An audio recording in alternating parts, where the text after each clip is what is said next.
Hey everybody, it's Toxic Shade here, back with another episode of Minecraft Factions in the Worldbuscus server. Last episode I found the Alethea base. I haven't done anything since then. I just went ahead and took a quick 5-10 minute break and got back on here. I tried fixing the textures, and in doing so, I found that this old texture pack that I have is still working. So I actually wanted to use it. It's Sortex fan version or something like that. Yeah, be sure to check that out if you want. I really like it, but it did fix that texture glitch that was absolutely, oh wow, uh, super distracting, right? So we can't go that way. Can we go this way? Looks like we can. Don't want to get too close. Doesn't look like there's really anything in here anyway, so I guess we'll just try to get back out. Just saw this out here. So we saw the Alethea base. I'm gonna need some help to raid it. Unfortunately, it is only me. I don't really want to leave any trail, right? Like I had tried to raid it. Okay, so here we go with another portal, but it's past the edge. Looks like somebody may have been doing some obsidian mining with portals. Uh, Something people like to do is they'll create a portal and they'll go through it, and then they'll just, you know, go through the next portal and go through the next portal, and then I guess you can take the obsidian. I don't know. I think I've done it once. Never been that desperate for obsidian, I don't think. Obsidian to me is more like it's almost like a currency because I know it's expensive, you know what I mean? So I try to keep quite a bit on me just in case I'm, trying to make a trade or a deal of some sort. I definitely do a lot of trading, um, or at least I can. I don't really nowadays just because it's kind of pointless with the reset coming.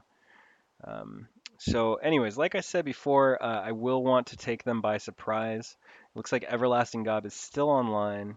I just don't want to risk him seeing me trying to come around and figure out ways to get into his vault.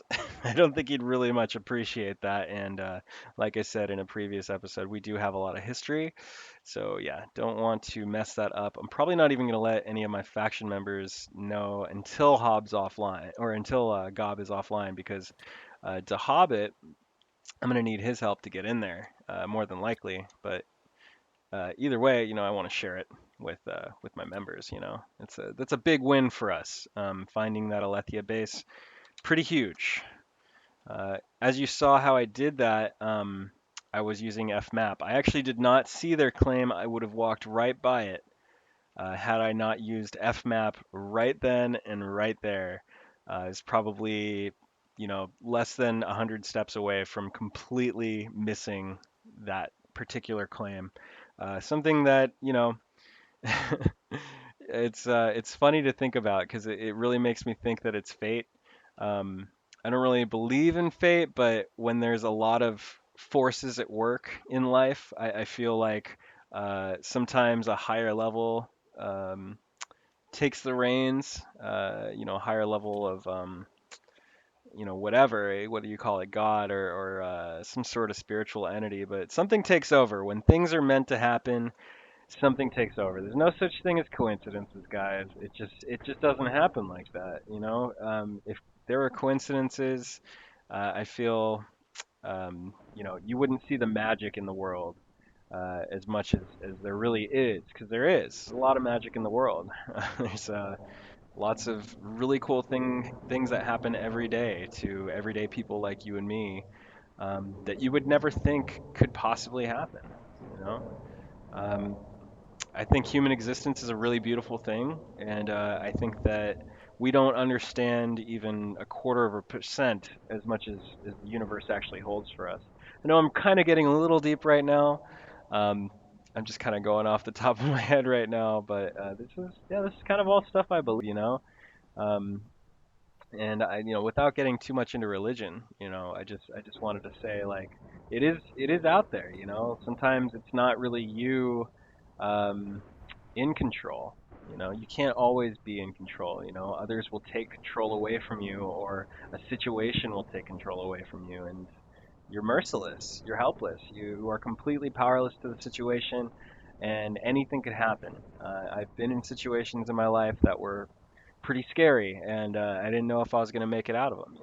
So I'd say that having some of those experiences, it's kind of made me the person that I am today, and I really like that. I try to be very peaceful, very civil with people, and I do have a very bad temper problem. Trust me. Like I get very angry when I get mad. Like I get basically like I'll see red. I don't know if you guys know what that means, but if I'm really pissed off about something, excuse my language, but I will go off, as some would say.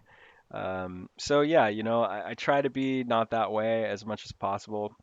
I think that just even just faking it till you make it, with being peaceful and nice with people, just if you're fake to start and you're really not like that, you're not somebody that's giving and kind, or whatever, you feel like you're an asshole. People think I'm an asshole all the time. And sorry about the language, but yeah, I get called a dick in real life like pretty often. I mean, I don't really associate with people that I don't get along with very, very well. I would implore you guys to do the same. Find good friends that look out for you, and that first time that they betray you, it's done. And that's just about having respect for yourself. If somebody is bullying you, or takes advantage of you, or manipulates you in some way, and you're able to find that out, remove that person from your life. It's just not worth it to have them around, to be honest. Um, I have maybe 3 or 4 friends in real life that I see on a regular basis, and other than that, I don't really care, because those 3 or 4 buddies that I have, they will die for me. I'll die for them. They're freaking awesome. We've known each other for years and years, and I found the winners, and I stuck with the winners. I don't really associate with any losers, so I never have any problems. No one ever gives me grief in real life. Like everyone's always like cheering me on, like good job, man, and like when I get a promotion or something, like we'll have a celebration, and we'll all go out. Um, Birthday parties, go to clubs and stuff. I go out to concerts all the time. Um, I'm going to the Sublime Rome concert in California pretty soon. Um, but yeah, it's really about having respect for yourself. The people that you associate with, it says a lot about you. Tell me who your friends are, I'll tell you who you are. There's this old saying, and it really rings true in a lot of ways. I know I'm kind of being vague there, but like trust me, like you will see so much benefit in your life by keeping better people in your company, and literally telling those people that you dislike to not associate with you, like literally removing them from your life, because some people, like, they're negative and they'll just bring you down, and they just can't wait to see you so they can bring you down more. I don't even know if it's a conscious thing that they do, but people really, they're selfish, and not giving, and they want to pull from your energy. They want to pull from you, and kind of like, I don't know, just use you. And you don't need any of that in your life. You really don't. So anyway, sorry to get a little deep there, guys. It's something that I feel really adamantly about, being respectful and genuine with people, and your dealings with others. I mean, it just says so much about you, and it's a good way to tell somebody's character on who you should associate with is, who do they hang out with? What do they do? So I don't know. It's cool to talk with people, find out like how many different walks of life are out there. God, there's just so much going on out there. I mean, you guys can definitely tell me a little bit about yourselves. Just but it's all the internet, so honestly, don't get too personal or too deep. But yeah, if this speaks to you, let me know. I'd love to hear that kind of thing, and I could talk more about that kind of stuff as well, like especially family relationships. I mean, I've definitely had shaky times with my family, times where they lock the door on me. They wouldn't even want me in their house, kind of times. So it's a lot of experiences at hand that I could talk about, but I don't want to get too into it. Whoa, guys, see that lightning over there? Jeez, my goodness, that was like an enormous beam. Wow, I don't think I've ever seen it like strike like that. I want to actually see where it struck. See if it caught it on fire, maybe? No? Man, I'm gonna shoot this over there. See if I can see fire from that far, maybe.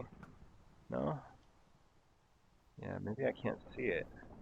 But I feel like it would cause some damage, right? I didn't know that fire just occurred naturally. I thought there'd have to be like a whoa, have to be like a something causing it, right? But I don't know. I guess I haven't really seen a lot of lightning. It's either the first time I've seen it or the first time I've actually explored and looked to see if there was any damage. I think that was pretty much in this general direction. I don't see anything on fire. Testing out this Sortex, trying to see if fire appears. See, yeah, it doesn't look like fire is actually. Oh, it's because of the rain. So there actually may have been damage, but the rain might have put it out. But I don't actually see anything. I mean, it's kind of checking on it, just cause. But yeah. Anyways, got a few minutes left here, and not sure what I'm gonna talk about. So maybe I'll just talk about some Minecraft stuff. So factions, I mean, I've been playing this faction server probably since 3 weeks after it launched, and I was on the server for probably a couple weeks, a few weeks maybe, before I went Buscus for life, and talked about donator status in a previous video. If you guys want to check that out. Um, but yeah, I think that the biggest thing I've been waiting for is just Tobuscus to return. I would love to see Lord Toby. That guy is freaking awesome, and it would be hilarious to watch myself in his stream or something, or one of his videos. I would die. I would be laughing so hard. Um, oh wow! Whoa! Whoa! The top of the mountain up there, man. Well, I can't go up there. What, chicken? Dang it. Well, that's kind of unfortunate. I guess we'll just keep making our way down this boring path over here. Okay, but yeah, I will come back to that Alethea base at some point. But you guys saw it first. We do know where at least one of their claims is. I mean, with 67, oh man, look at that big cave there. Want to try to get up there. That'd be so awesome if I could. Oh, here's another big cave. Oh, man, I can't even look in there. Come on. Jim Mount. Oh, man, come on. Wow, I really cannot get close to that. Where is that exactly? Okay, so it's beyond the second tree there. Uh, yeah. Okay, so it's like right over there. Let's see if we can take a look in there at least. Anything? No. Well, not much you could do with that anyways. Okay, so it can't go that way. It doesn't look like there's anything that way. I'm just going to go ahead and skip this. Actually, I don't want to do that. F map. Okay, nothing else. All right, let's stick to our border here. Looks like the border's going inward a little bit. pretty much just looping back around, I'm sure. All right, so we'll just kind of keep continuing on our way here. I think we'll probably end a little early. I just want to save a little bit of space. And actually, you know what? Forget all that. I'll go ahead and I'll keep going. Let's try to find something. See if there's anything over here. Okay, that's nothing. So the last time I found an Alethea base, I alerted my entire faction as to where it was, and because I was really excited. But unfortunately, that caused them to see us outside because everyone was just as excited as I was that we found their base. So, obviously they got scared, even though they have a seemingly unpenetrable base, or maybe they didn't at all actually. But either way, oh, those are cool. I like those hills. Oh, looks like there may be a torch down there, maybe. But yeah, I was just so excited that I told my whole fac, and they all came, and we started building a cannon, and Gob came online, and yeah, it wasn't very good. It wasn't very successful because they got scared. They pulled all their stuff out, and they left, and hopefully this is where they moved to. I hope I found their second location because that claim it was probably about 3 by 3, 4 by 4. So it's like 16 out of 63 plus like maybe this one's probably about the same size, like 4 by 4, 4 by 3 maybe. So that's like 12, so 28. So there's a lot of land. I mean, they're definitely spread out all over the place, which is surprising because they don't have any Buscus ranks right now that are in use. So they got to be using something else as an F home now. I don't know. But either way, I hope there's a lot of loot in there. I hope Gob thinks that he's safe because he is sure not. We are still trying many different things to get rid of or destroy that faction, or at least cause some more damage. Because there's nothing in life that would bring me sweeter joy than to bring Alethea down. You guys are going down, trust me. They manipulated some of my members to get in our base, nickname themselves as me. They treat each other like crap. You guys are losers. I'm going to show you how much of losers you are. Just believe you me. Um, so, anyways, guys, I think that is just about it for today. I found myself at the top of a mountain at the end of today's episode. So, I hope you guys like this. If you did, please leave a like, subscribe. I will definitely be doing more and more of these. Let me know some games you guys want me to play also. I'm definitely going to play some Agario. I might have an Unreal Tournament 2004 video posted, but we'll see what you guys want. Definitely leave a like and let me know in the comments what you want to see. And I will see you in the next one. Thanks. Bye.